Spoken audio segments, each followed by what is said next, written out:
দর্শক, রাজধানী বিজয় সরণি এলাকা থেকে সেখানকার সবশেষ পরিস্থিতি জানাচ্ছেন সহকর্মী মানিক শিকদার।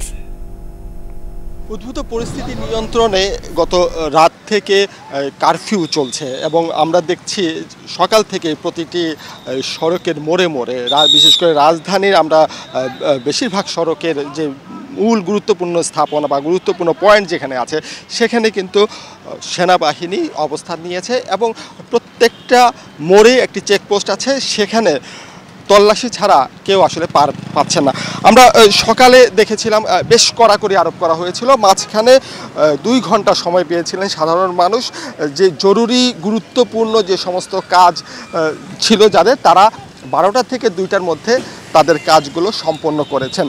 এখন আবার 2টা বাজে, এখন কিন্তু খুবই কড়াকড়ি অবস্থানে আছে। বিশেষ করে রিক্সা, সিএনজি এগুলো চলাচলে একটা নিষেধাজ্ঞা বা বাধা প্রদান করা হচ্ছে।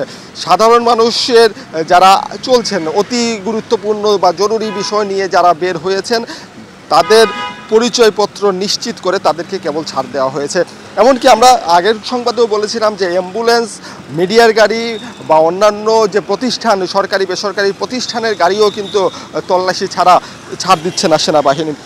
আমরা আরেকটি বিষয় যেটা লক্ষ্য করেছি যে বিভিন্ন রাস্তার মোড়ে মোড়ে আমরা দেখতে পেয়েছি যে সেনাবাহিনী টহল বা সেনাবাহিনী আসলে কারফিউ যে দায়িত্ব পালন করছে সেই কারফিউটা কেমন সেটা দেখার জন্য কিন্তু অসংখ্য মানুষ আমরা দেখেছি রাস্তায় নেমে এসেছেন এবং তারা উৎসুক জনতা যারা আছে তাদেরকে সেনাবাহিনীর পক্ষ থেকে, প্রশাসনের পক্ষ থেকে বলা হচ্ছে যে আপনারা কেউ অপ্রয়োজনে রাস্তায় ঘোরাঘুরি করবেন না, নিরাপদে থাকার জন্য আহ্বান জানানো হয়েছে।